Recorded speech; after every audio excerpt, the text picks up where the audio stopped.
मुकम्मल लिखी हुई रेसिपी के लिए यूट्यूब की वीडियो के नीचे चेक करें या फिर वीडियो के ऊपर लिंक को चेक करें जो कि आपको सीधे मेरे वेबसाइट cookWithFaiza.net पर ले जाएगा। अस्सलाम वालेकुम जी, आज आप लोगों की बनाने जा रहे हैं बहुत ही मज़ेदार स्नैक जिसका नाम है अंडे की टिक्की। तो यहाँ पर जो चीज़ें आपको दिखा देते हैं। सबसे पहले जो आपने काम करना, जो मैं यहाँ पे एक्चुअली कर चुकी हूँ, 250 ग्राम जितने मेरे पास आलू थे, छीलने के बाद 250 ग्राम, ठीक है। उसके बाद मैंने उसे छील कर उसे काट लिया था और फिर उसे बॉईल कर लिया यहाँ तक कि अच्छा सा बिल्कुल सॉफ्ट हो जाए। उसके बाद आपने इसको यहाँ पर मैश कर लेना है। ये हो गया। उसके बाद इसमें चंद मसाले डालेंगे। नमक डालेंगे 1/4 टीस्पून, चाट मसाला 1 टीस्पून, भुना कुटा ज़ीरा 1 टीस्पून, गरम मसाला मेरा होममेड है 1 टीस्पून, पिसी हुई लाल मिर्च इसमें डालेंगे 1 टीस्पून, बिल्कुल लेवल्ड, भर कर मत डालिएगा क्योंकि ये जो क्वांटिटी है ये कम है, मिर्चें आपके लिए ज़्यादा हो जाएंगी। उसके बाद बीच में जाती हैं 2 अदद हरी मिर्चें फाइनली स्लाइस्ड हैं, प्याज एक छोटे साइज़ का, बिल्कुल आपने बारीक इसको इस तरीके से चॉप कर लेना जिस तरह ऑमलेट के लिए होता है। हरा धनिया डालेंगे तकरीबन 2 टेबलस्पून जितना, और बीच में जाएंगे उबले हुए अंडे, ठीक है। ये देखें, इसे मैंने क्या किया था कि सिंपली खुले पानी में डाल करके अंडों को बॉईल किया है। 3 मेरे पास यहाँ पर अंडे हैं और उन्हें अच्छे से बॉईल कर लेने के बाद छील कर मैंने इन्हें कद्दूकश कर लिया है, यानी कि ग्रेट कर लिया है। तो देखिए कितना खूबसूरत दिखता है इस तरह। तो ये तमाम चीज़ें बीच में डालें और इसको अच्छी तरह मिक्स करते हैं।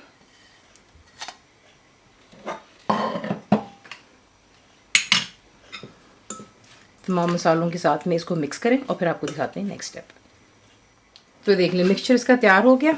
अब इसके आप जो हैं बड़े या छोटे साइज़ के जिससे आप चाहें आप बना सकते हैं। मैं इनको ज़रा थोड़ा सा छोटा बनाऊंगी, डिश आउट होते हुए खूबसूरत दिखता है। आगे आपकी चॉइस है। तो ये देखें, एक जो लेमन का साइज़ होता है, छोटा वाला लेमन, उसके साइज़ के आप इसी के से बनाते हैं। बाइट साइज़ बना रही हूँ, आप इसे थोड़े बड़े भी बना सकते हैं। तो ये यहाँ पर इसी से टिक्कियाँ तमाम तैयार कर लेते हैं और फिर आपको दिखाते हैं नेक्स्ट स्टेप। तो ये देख लें, इसी के से आप इसको बाइट साइज़ के बना सकते हैं और बड़े भी। इस मिक्सचर के अंदर में अगर आप बड़े बनाना चाहेंगे तो 5 बनेंगे, वरना आप देख लें मैंने यहाँ पे अच्छे खासे बना लिए हैं बाइट साइज़ के, ठीक है, छोटे लेमन के साइज़ के। अब आपको दिखाते हैं कि आपने नेक्स्ट क्या। नेक्स्ट स्टेप कुछ यूँ है कि आप ईच जो टिक्की इसको उठाएँगे। अंडा मैंने यहाँ पर 1 फेंट रखा है। जितनी आप टिक्कियाँ कर रहे होंगे उसके मुताबिक आप 1 या 2 अंडे जो आसानी से यूज़ कर सकते हैं। ब्रेड क्रम्स में आप इसको डालते हैं, इसी के से कवर करें अच्छी तरह और इसे एक तरफ इकट्ठा कर लेते हैं, ठीक है। उसके बाद जो है आपको दिखाते हैं नेक्स्ट स्टेप। नेक्स्ट आपने क्या करना है, अच्छे से उसको अंडे और ब्रेड क्रम्स में कोट करने के बाद आप इसको शैलो फ्राई करेंगे। तेल यहाँ पर गर्म हो चुका है, इसमें आप डालेंगे अंडे की टिक्कियों को। एक दूसरे के ऊपर ओवरलैप ना कीजिएगा, थोड़ा स्पेस रखें ताकि जब आप इसकी साइड चेंज करेंगे तो आपके लिए आसानी होती है। तो इसी के से ठीक है। और फ्लेम आप रखेंगे यहाँ पर मीडियम पर। आपने इनफैक्ट हाई पे भी रख सकते क्योंकि हर चीज़ कुकड है। हमने सिर्फ इसके ऊपर एक गोल्डन कलर लेकर आना है। इसकी साइड चेंज करेंगे, गोल्डन हो जाएगा दोनों साइड पर।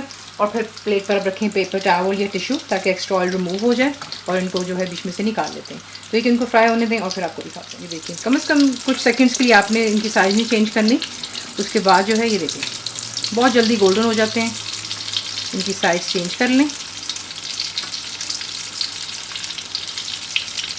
और सिर्फ नीचे का साइड गोल्डन होने का वेट करेंगे और फिर इसे निकाल लेंगे पेपर टॉवल पर। ये देखिए, ठीक है। अब इसका जो मिक्सचर है मैं आपको यहाँ पे बताना चाहूँगी। आप उसे फ्रिज में रख सकते हैं आराम से 3 से 4 दिन के लिए। और जब आपका दिल चाहे आप इसी के से चाय के टाइम, बच्चों की लंच बॉक्स के लिए आप इसे निकालें, बनाएं और इन्जॉय करें किसी भी चटनी के साथ में, केचप के साथ। तो चाहे तो आप इसे बना करके ब्रेड के सैंडविच भी बना सकते हैं, ठीक है। फ्राई कर लिया, ब्रेड को हल्का सा सेक लें, टोस्ट कर लें जैसा आपका दिल चाहता है और फिर उसको इनको फैला लें उस पर। तो ये परफेक्टली आपके लिए अच्छा स्नैक बन जाता है। फ्राई हो रहे हैं और फिर आपको दिखाते हैं। इसी के साथ इसे फ्राई करते हैं। मैं इसको सर्व करती होती हूँ स्वीट चिली सॉस के साथ। एक आपको तोड़ के भी दिखा देते हैं, ये देख लें, ऊपर से क्रिस्पी और अंदर से बिल्कुल सॉफ्ट होते हैं। ठीक है, रेसिपी आपको पसंद आती है तो प्लीज़ को लाइक शेयर सब्सक्राइब जरूर किया करें। कंप्लीट रिटन रेसिपी आपको मिलती है मेरी वेबसाइट पे विच इज़ cookwithfaiza.net पर। उम्मीद है आप लोगों ने मेरी ऐप भी डाउनलोड कर ली होगी जो कि फ्री है, तो ज़रूर बनाइएगा। तो आपको कैसा लगा दुआ में याद रखें and thank you for watching the video. मेरे चैनल को सब्सक्राइब करें, बेल आइकॉन का बटन दबाएं, मेक श्योर कीजिएगा कि ऑल भी प्रेस कर दीजिएगा ताकि आप लोगों को मेरी लेटेस्ट वीडियोज़ रिसीव हो जाएँ।